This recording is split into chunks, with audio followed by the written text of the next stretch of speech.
வணக்கம். நீங்கள் பனானா வாழைப்பழம் கனிஞ்சிருச்சு அப்படின்னு சொல்லி ஏதாவது நினைக்கிறீங்களா? அதை எதுக்கு வேஸ்ட் ஆக்கிக்கிட்டு? அது ஒரு 5 பழம் இருந்தால் போதுங்க. அழகாக பிள்ளைங்களுக்கு ஸ்நாக்ஸ் செஞ்சு தரலாம். இதில் நான் என்ன பண்ணியிருக்கேன்னா, ஒரு 5 வாழைப்பழத்தை எடுத்திருக்கேன். எடுத்து அது கொஞ்சம் கனிஞ்ச மாதிரி இருந்துச்சு. அதை நல்லா கையை வச்சு நல்லா அது ஸ்மாஷ் பண்ணிட்டேன். அதை மசிச்சு விட்டுட்டு 1 கப்பு சீனி அதை போட்டு திருப்பி மசிச்சிருங்க.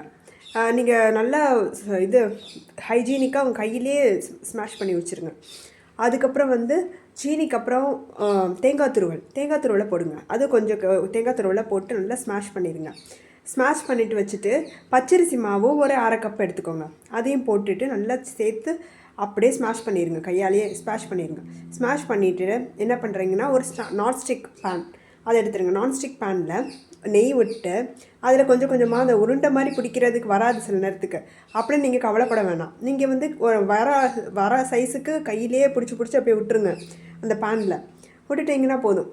அது ரவுண்டாக ஷேப் மோரார்லெஸ் ரவுண்டாக கிடைக்கும் உங்களுக்கு. அது இருக்கும்போது அப்படியே பரட்டி விடுங்க. நெய் ஊற்றி அப்படியே பரட்டி விடுங்க.